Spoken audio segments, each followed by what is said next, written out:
Hello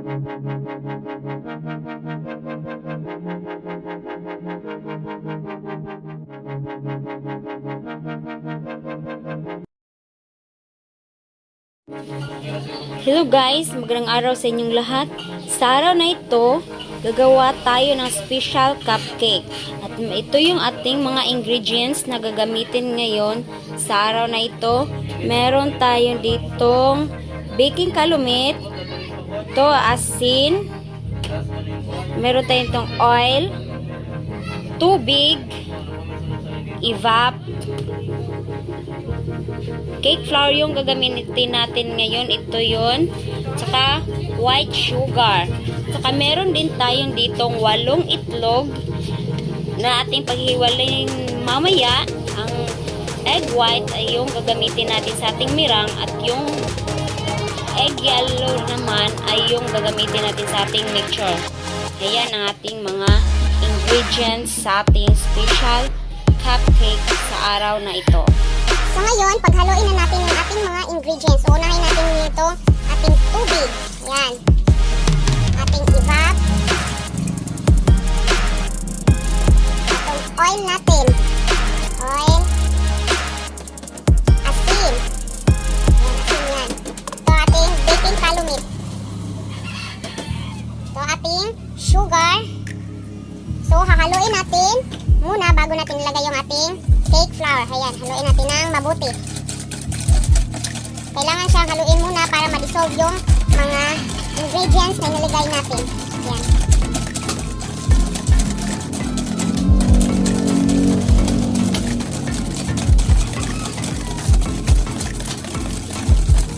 So ngayon, isusunod natin yung ating cake flour. Lagay na natin. Cake flour. So, haluin natin ng mabuti.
Yellow itlog. So, ito, set aside muna natin. Ito yung haluin muna.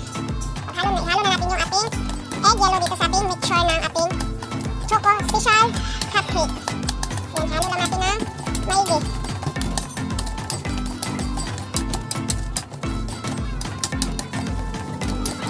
So, yan, nahalo na siya.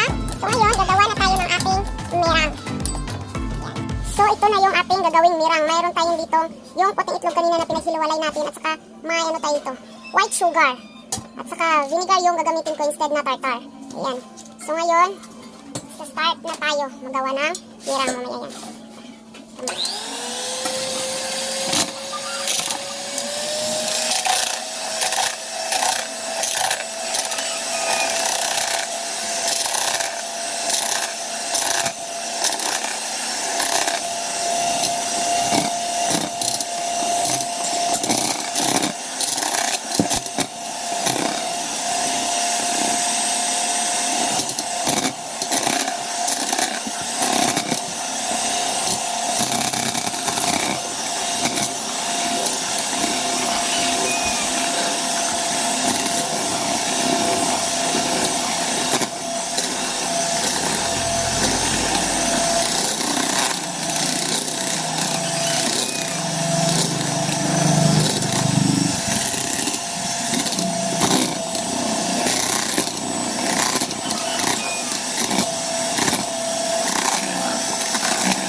merang at yung ating mixtures. Yan.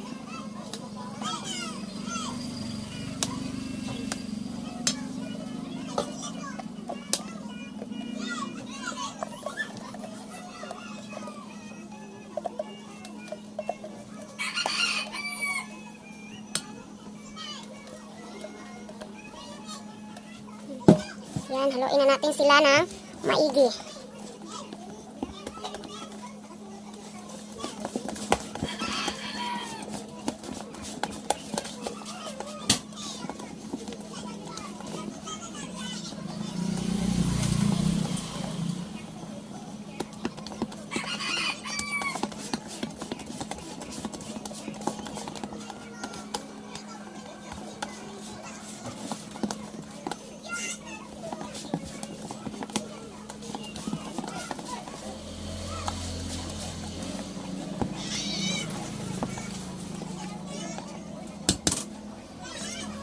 Ngayon, lalagyan na natin ng 2 ounce yung ating molding pan.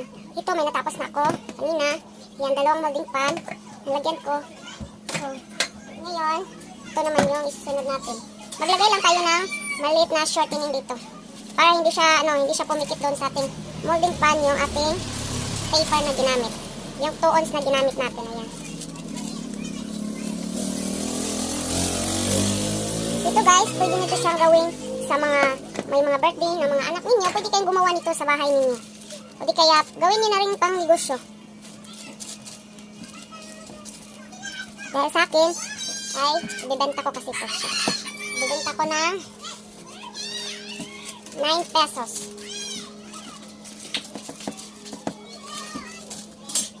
So, guys, kung may katanungan kayo, mag-comment lang kayo dyan sa baba. Kung ang ingredients nito, makikita nyo sa description below ng aking video.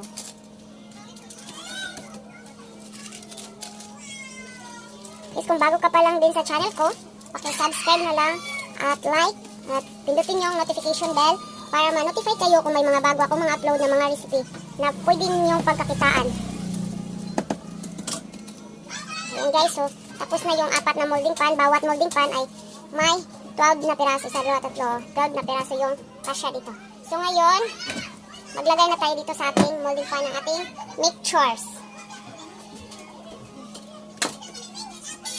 So gagamitin natin is tong 1/4 cup yung gagamit. So maglagay na tayo guys. Ayan.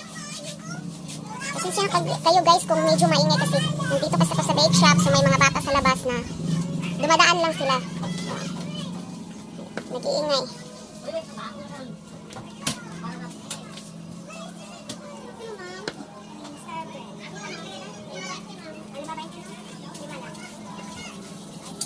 So yan, set aside muna natin ito. Ito naman, itong pangalawang molding pan.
iba yung color nila. Ito, super fluffy talaga. Ang init-init pa. Ganyan, no? Tingnan nyo. Ay, kainit nito, ha? Ito. Sobrang sarap niyang kainin. Ayan.